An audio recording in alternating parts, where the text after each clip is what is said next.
Corona ಹಿನ್ನೆಲೆ ಉಡುಪಿ ಜಿಲ್ಲೆಯಲ್ಲಿ ಸಾಮಾಜಿಕ ಅಂತರ ಕಾಯ್ದುಕೊಳ್ಳದ ಎಲ್ಲ ಅಂಗಡಿಗಳನ್ನ ಬಂದ್ ಮಾಡಲಾಗುವುದು ಅಂತ ಉಡುಪಿ ಜಿಲ್ಲಾಧಿಕಾರಿ ಜಿ ಜಗದೀಶ್ ಎಚ್ಚರಿಕೆ ನೀಡಿದ್ದಾರೆ.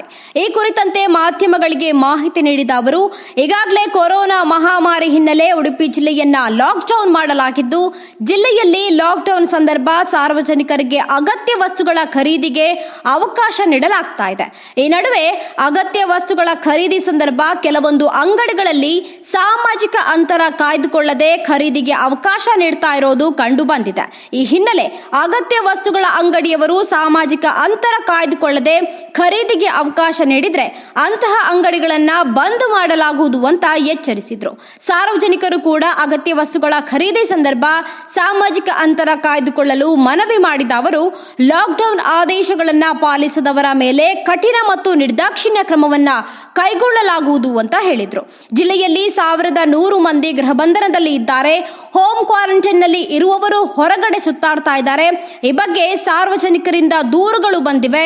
ಸರ್ಕಾರದ ಆದೇಶ ಉಲ್ಲಂಘಿಸಿ ಕ್ವಾರಂಟೈನ್ ನಲ್ಲಿರುವವರು ಬೀದಿ ಸುತ್ತುತ್ತಿರುವುದನ್ನ ಜಿಲ್ಲಾಡಳಿತ ಗಂಭೀರವಾಗಿ ಪರಿಗಣಿಸಿದೆ.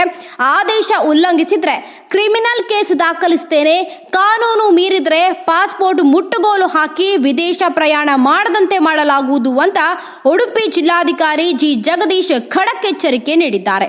ಒಂದೊಂದು ಮನೆಗೆ 3 ಬಾರಿ ಅಧಿಕಾರಿಗಳು ಪೊಲೀಸರು ಭೇಟಿ ಕೊಡಬೇಕು ಅಂತ ಜಿಲ್ಲಾಧಿಕಾರಿ ಸೂಚಿಸಿದ್ದಾರೆ. ಈಗಾಗಲೇ ಕೊರೋನಾ ಸಂಬಂಧ ಉಡುಪಿ ಜಿಲ್ಲೆಯಲ್ಲಿ ಸಾಮಾಜಿಕ ಅಂತರವನ್ನು ಕಾಪಾಡ್ಕೋಬೇಕು ಅನ್ನೋ ಕಾರಣಕ್ಕಾಗಿ ನಾವು ಸಾಕಷ್ಟು ಕ್ರಮಗಳನ್ನ ಜರುಗಿಸಿದ್ದೀವಿ.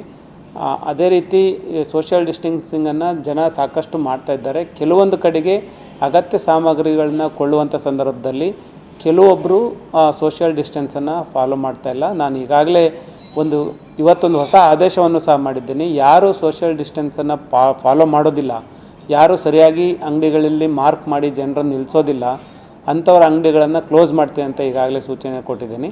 ಹಾಗಾಗಿ ಎಲ್ಲ ಅಂಗಡಿಗಳ ಮಾಲೀಕರು, ಅಗತ್ಯ ವಸ್ತುಗಳನ್ನು ನೀಡುವಂಥ ಅಂಗಡಿ ಮಾಲೀಕರು ಮತ್ತು ಸಾರ್ವಜನಿಕ ಬಂಧುಗಳಲ್ಲಿ ನನ್ನ ಮನವಿ ಇಷ್ಟೇ, ಯಾರು ಸಹ ಸೋಷಿಯಲ್ ಡಿಸ್ಟೆನ್ಸನ್ನು ಫಾಲೋ ಮಾಡಲೇಬೇಕು, ಎಲ್ಲರೂ ಸಹ ಫಾಲೋ ಮಾಡಲೇಬೇಕು. ಯಾರು ಸರಿಯಾಗಿ ಮಾಡೋದಿಲ್ಲ ಅಂಥವ್ರ ಮೇಲೆ ಕಠಿಣ ಕ್ರಮಗಳನ್ನು ಜರುಗಿಸ್ತೀವಿ ಅಂತ ಆದೇಶವನ್ನು ಹೊರಡಿಸಿದ್ದೇನೆ. ಅದನ್ನೆಲ್ಲರೂ ಸಹ ಫಾಲೋ ಮಾಡಬೇಕಾಗುತ್ತೆ. ಹಲೋ, ನಮಸ್ಕಾರ ಪ್ರಮೋದ್ ಅವರೇ. ಕೋವಿಡ್-19 ಮಹಾಮಾರಿಯ ಏನು ಬೆಂಬಿಡದ ಭೂತ ಅಂತೀವಿ ನಾವು, ಇದರ ಒಂದು ಆತಂಕ ದಿನೇ ದಿನೇ ಹೆಚ್ಚುತ್ತಾ ಇದೆ. ಈಗಾಗಲೇ ದಕ್ಷಿಣ ಕನ್ನಡ ಜಿಲ್ಲೆಯಲ್ಲೂ ಕೂಡ ಲಾಕ್ಡೌನ್ ಅನ್ನ ಬಿಗಿಗೊಳಿಸಿದ್ದಾರೆ. ಏನು ಉಡುಪಿಯಲ್ಲಿ ಯಾವ ರೀತಿಯಾಗಿದೆ ಪರಿಸ್ಥಿತಿ ಪ್ರಮೋದ್ ಅವರೇ? ಪವಿತ್ರ, ಖಂಡಿತವಾಗಿ ಉಡುಪಿ ಜಿಲ್ಲೆಯ ಏನು ಈ ಸದ್ಯದ ಪರಿಸ್ಥಿತಿ ಅಂತ ಹೇಳಿದ್ರೆ, ಈಗ ಜಿಲ್ಲಾಧಿಕಾರಿಗಳ ಒಂದು ನೇತೃತ್ವದಲ್ಲಿ ಎಲ್ಲಾ ರೀತಿಯ ಒಂದು ಮುನ್ನೆಚ್ಚರಿಕೆ ಕ್ರಮವನ್ನು ತೆಗೆದುಕೊಂಡಿದ್ದಾರೆ ಅಂತ ಹೇಳ್ಬೋದು. ಮುಖ್ಯವಾಗಿ ಈ ಭಾಗದಲ್ಲಿ ಏನು ಒಂದು ಅಂಗಡಿಗಳಿಗೆ ಒಂದು ಖಡಕ್ ಎಚ್ಚರಿಕೆಯನ್ನು ಕೂಡ ಕೊಟ್ಟಿದ್ದಾರೆ. ಬೆಳಿಗ್ಗೆ ಮಧ್ಯಾಹ್ನ ತನಕ ಅಂಗಡಿಗಳನ್ನು ಏನು ತೆರೆದಿದ್ದು ಗ್ರಾಹಕರಿಗೆ ಸಹಕರಿಸಬೇಕೆಂಬ ಒಂದು ರೀತಿಯಲ್ಲಿ ಮಾಹಿತಿಯನ್ನು ಕೊಟ್ಟಿದ್ದಾರೆ. ಅದೇ ರೀತಿಯಲ್ಲಿ ಅನಾವಶ್ಯಕವಾಗಿ ತಿರುಗಾಡುವವರನ್ನು ಮೇಲೆ ಕೂಡ ಕ್ರಮ ಕೈಗೊಳ್ಳುವುದಾಗಿ ಈಗಾಗಲೇ ಜಿಲ್ಲಾಧಿಕಾರಿಗಳು ಖಡಕ್ ಎಚ್ಚರಿಕೆಯನ್ನು ಕೊಟ್ಟಿದ್ದಾರೆ. ಅದೇ ರೀತಿಯಲ್ಲಿ ಏನು ಖಾಸಗಿ ಕ್ಲಿನಿಕ್ಗಳಿರ್ಬೋದು, ಆಸ್ಪತ್ರೆಗಳಿರ್ಬೋದು, ಎಂದಿನಂತೆ ತಾವು ತೆರೆದಿಡಬೇಕು. ರೋಗಿಗಳಿಗೆ ಬಂದವರಿಗೆ ತಮ್ಮ ಏನು ಒಂದು ಸೇವೆಯನ್ನು ನೀಡಬೇಕು ಎಂಬ ಒಂದು ರೀತಿಯಲ್ಲಿ ಅವರಿಗೆ ಖಡಕ್ ಎಚ್ಚರಿಕೆಯನ್ನು ಕೊಟ್ಟಿದ್ದಾರೆ. ಇದನ್ನು ಯಾರು ಪಾಲಿಸುತ್ತಿಲ್ಲ ಅವರ ಏನು ಲೈಸೆನ್ಸ್ ಅನ್ನು ರದ್ದು ಮಾಡುವುದಾಗಿ ಕೂಡ ಜಿಲ್ಲಾಧಿಕಾರಿಗಳು ಅವರಿಗೆ ಸೂಚನೆಯನ್ನು ನೀಡಿದ್ದಾರೆ. ಅದೇ ರೀತಿಯಲ್ಲಿ ಉಡುಪಿ ಜಿಲ್ಲೆಯಲ್ಲಿ ಈಗ ಪ್ರಸ್ತುತವಾಗಿ ಮುನ್ನೆಚ್ಚರಿಕೆ ಕ್ರಮವಾಗಿ ಹೊರ ಜಿಲ್ಲೆಯಿಂದ, ಹೊರ ರಾಜ್ಯದಿಂದ ಬರುವಂತಹ ಪ್ರತಿಯೊಬ್ಬರನ್ನು ತಪಾಸಣೆ ಮಾಡುವಂತಹ ಕೆಲಸ ಜಿಲ್ಲಾಧಿಕಾರಿಗಳ ಒಂದು ನೇತೃತ್ವದಲ್ಲಿ ಆಗ್ತದೆ.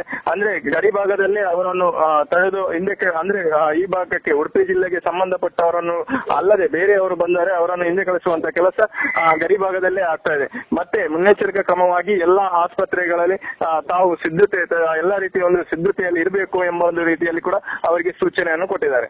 ಈಗ ಪ್ರಸ್ತುತವಾಗಿ ಉಡುಪಿ ಜಿಲ್ಲೆ ಎಲ್ಲಾ ರೀತಿಯಲ್ಲಿ ಒಂದು ಮುನ್ನೆಚ್ಚರಿಕೆ ಕ್ರಮವನ್ನು ಜಿಲ್ಲಾಧಿಕಾರಿಗಳ ಒಂದು ನೇತೃತ್ವದಲ್ಲಿ ವಹಿಸಿಕೊಂಡಿದ್ದಾರೆ.